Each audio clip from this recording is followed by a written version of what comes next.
Les conducteurs de taxi-moto du département de l'Ouémé en formation ce vendredi 21 juillet 2023 dans les locaux de la Maison des Jeunes de Djegangpevi, initiée par la centrale des syndicats des conducteurs de taxi-moto avec l'appui financier de l'ambassade de France dans le cadre de l'édition 2023 de la quinzaine de la sécurité routière du programme Top Citoyen, Top Sécurité. C'est sur les thèmes vers zéro accident de circulation, contravention routière et pénalité, caravane de plaidoyer et de paix que s'est déroulée cette formation avec le soutien de la mairie de Porto Novo.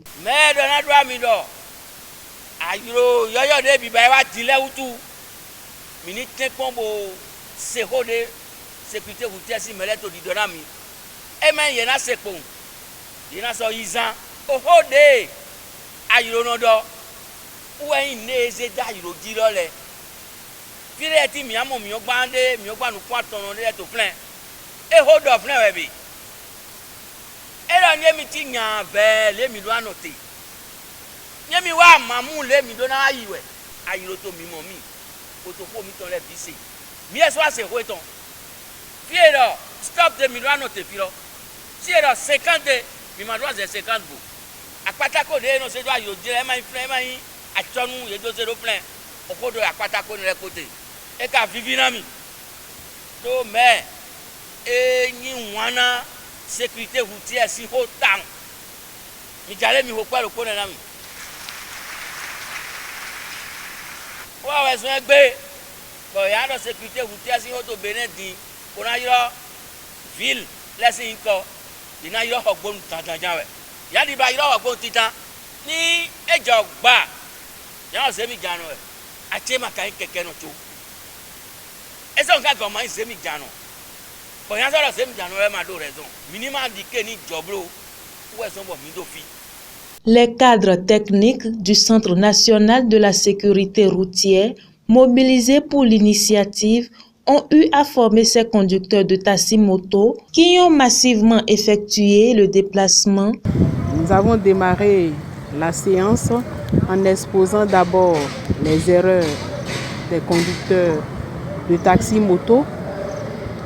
Et ils ont d'abord compris ce que valent ces erreurs-là avant d'aborder même les thématiques. Donc nous avons eu à développer les conséquences de l'excès de vitesse sur l'homme, sur le véhicule, sur le carburant.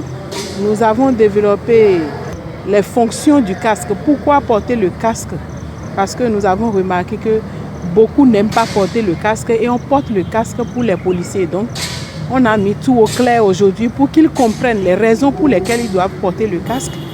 Ils ont été formés sur les signaux routiers, le rôle de chaque couleur des feux tricolores et la position à adopter par rapport à ces feux-là ont été développés. Ils ont aussi bénéficié du module sur comment faire un bon dépassement pour ne pas tomber dans des erreurs. Donc, la formation était une approche participative. Au fur et à mesure qu'on allait, il y avait des interventions des conducteurs à deux roues, ce qui permettait de savoir si ils ont compris ou pas. C'est au tour du directeur départemental de la police républicaine de l'Ouémé, Dieudonné Diaho, de les informer sur les infractions routières, de même que le montant des amendes prévues pour chaque faute.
Selo irona sa seno mede ma chokas.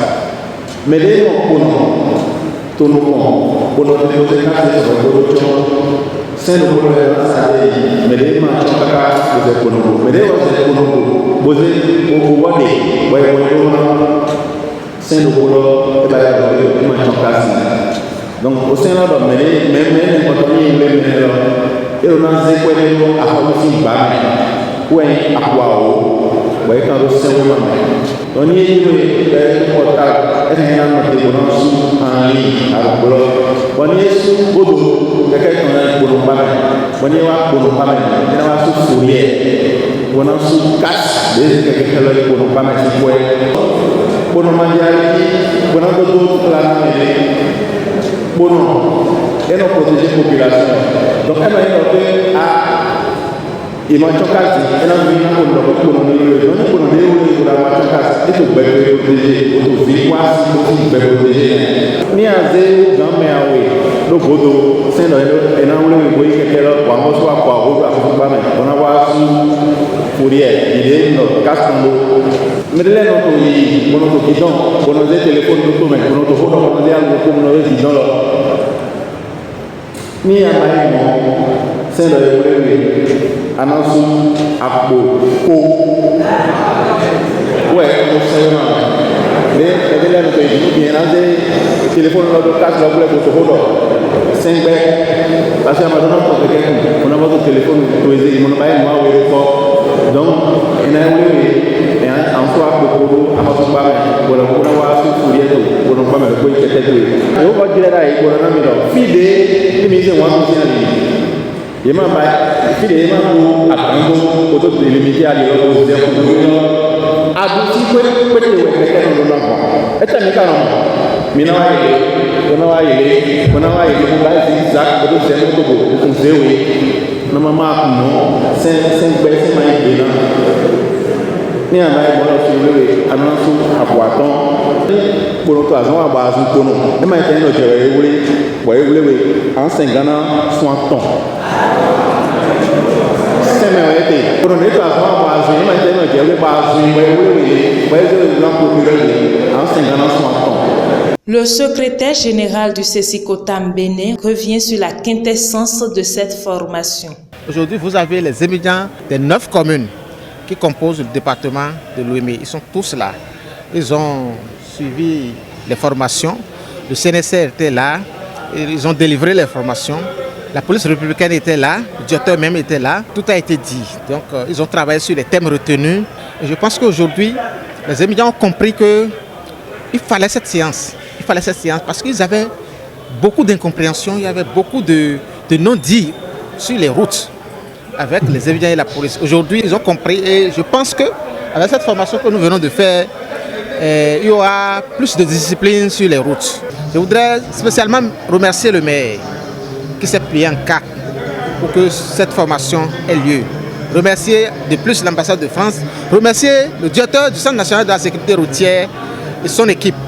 Remercier le directeur de la police républicaine qui nous a facilité les tâches. Je le remercie beaucoup. Et ensemble, nous allons agir pour que la société se porte mieux. Ragayadi par les notions acquises, ces conducteurs expriment leur satisfaction. Nous prenons des yenami mi nous sous dego. Nous sous des mikaï dego et wadagbena mi. Ma so wadagbena me de misere. Les policiers et les étudiants n'auront plus de bagarre en disant qu'est-ce que j'ai fait. Ils ne connaissaient pas ce qu'ils font au niveau des feux tricolores, les traits de la route ne pas respecter.